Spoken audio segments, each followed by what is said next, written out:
मुंबई की बारिश हर साल आती है, लेकिन इस बार की बारिश कुछ ज्यादा ही भयानक थी। ट्रेनों की रफ्तार थम गई थी, सड़कों पर पानी घुटनों तक भर गया था और लोग घरों में कैद हो गए थे।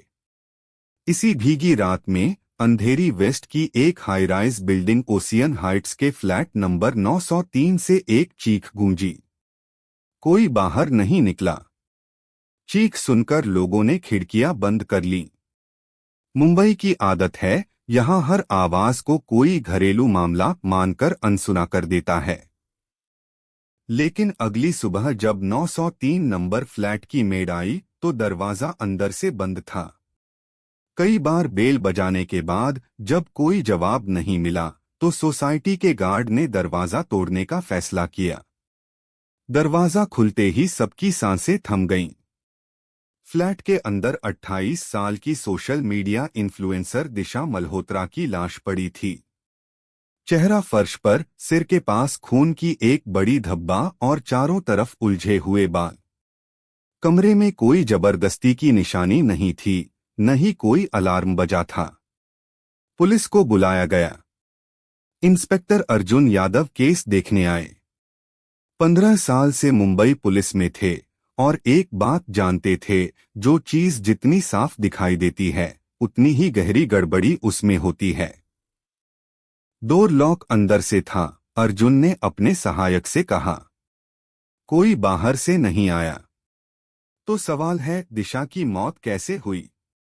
पोस्टमार्टम रिपोर्ट आई, सिर पर भारी चीज से वार। मौत रात 1:35 से 2 के बीच में हुई। पड़ोसियों ने बताया कि दिशा अकेली रहती थी। पिछले 1 महीने से उसके बॉयफ्रेंड आदित्य से झगड़े चल रहे थे। दोनों अक्सर चिल्लाते थे। अर्जुन ने आदित्य को थाने बुलाया। सर, मैं दिशा से ब्रेकअप कर चुका था। मैंने उसे आखिरी बार 2 दिन पहले देखा था, आदित्य ने कहा। उस रात कहाँ था? घर पर, मेरे फ्लैटमेट्स के साथ। अलिबी की जांच शुरू हुई। अर्जुन को आदित्य की बातों में झोल दिखा, लेकिन सीसीटीवी फुटेज में वो सच में अपने अपार्टमेंट में ही दिखा। तो फिर दिशा की हत्या किसने की? फ्लैट की फॉरेंसिक जांच में एक चीज मिली, बेड के नीचे छिपा हुआ एक छोटा सा वॉइस रिकॉर्डर। शायद दिशा ने अपने झगड़ों को रिकॉर्ड करने के लिए रखा था। रिकॉर्डिंग सुनते हुए अर्जुन का माथा ठनका। तू मुझे ब्लैकमेल करेगी? देख, मैं सब बर्बाद कर दूंगा। ये आवाज आदित्य की नहीं थी, किसी और मर्द की थी, तेज, गुस्से से भरी और नशे में। कौन है ये? अर्जुन ने खुद से पूछा। फिर जांच आगे बढ़ी। दिशा के सोशल मीडिया अकाउंट्स खंगाले गए। इंस्टाग्राम डीएम में एक नाम बार बार दिखा, @sam.the.producer। समीर सक्सेना, एक म्यूजिक वीडियो प्रोड्यूसर। दिशा उसकी वीडियो में काम कर चुकी थी। समीर को बुलाया गया। मैं दिशा को जानता था, हम प्रोफेशनली मिले थे, उसने कहा। क्या आप दोनों के बीच कुछ पर्सनल था? नहीं सर, मैं तो शादीशुदा आदमी हूं। अर्जुन को उसकी आंखों में डर दिखा, और झूठ भी। दिशा के मोबाइल फोन में एक अनसेंडेड ईमेल मिला। टाइटल था, ब्लैकमेल एंड ट्रुथ। मेल किसी मीडिया हाउस को लिखा जा रहा था। उसमें दिशा ने लिखा था कि समीर उसे वीडियो लीक करने की धमकी दे रहा है। अगर मैंने मना किया तो वो मेरा करियर बर्बाद कर देगा। अब सब कुछ साफ था। अर्जुन समीर के पीछे पड़ गया। समीर की कॉल रिकॉर्ड्स, लोकेशन और कार ट्रैवल हिस्ट्री निकाली गई। चौंकाने वाली बात ये थी, समीर की कार उस रात के 1:12 पर दिशा के अपार्टमेंट के पास दिखी थी। लेकिन उसके बाद 1:30 से 3 के बीच उसका फोन ऑफ था।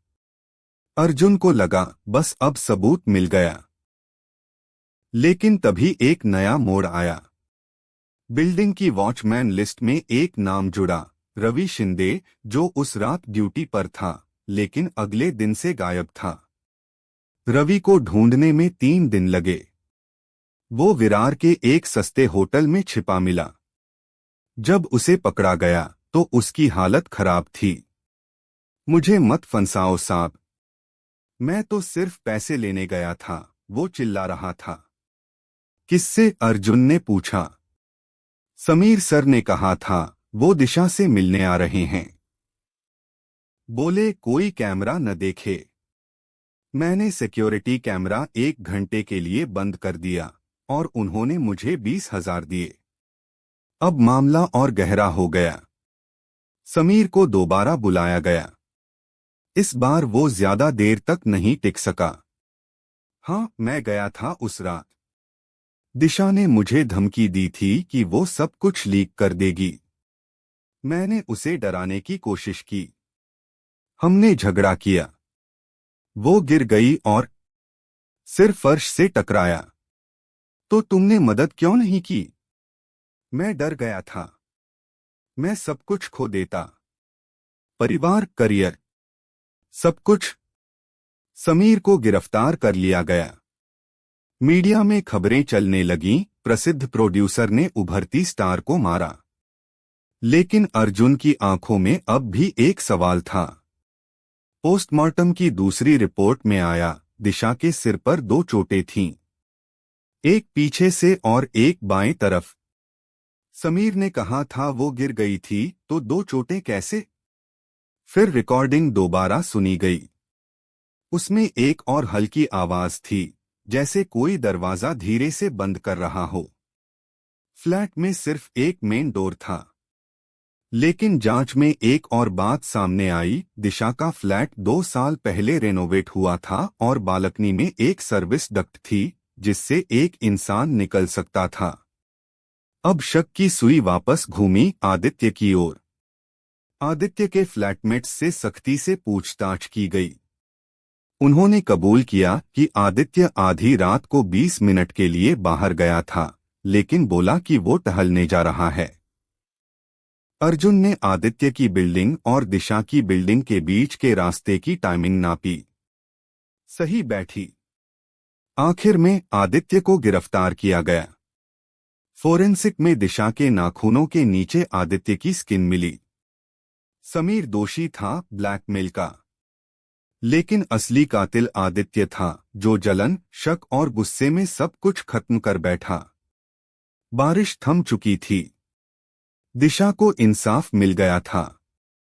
अर्जुन एक बार फिर अपने पुराने फाइल्स में खो गया, क्योंकि मुंबई कभी नहीं सोती और हर कोने में एक नया रहस्य इंतजार करता है।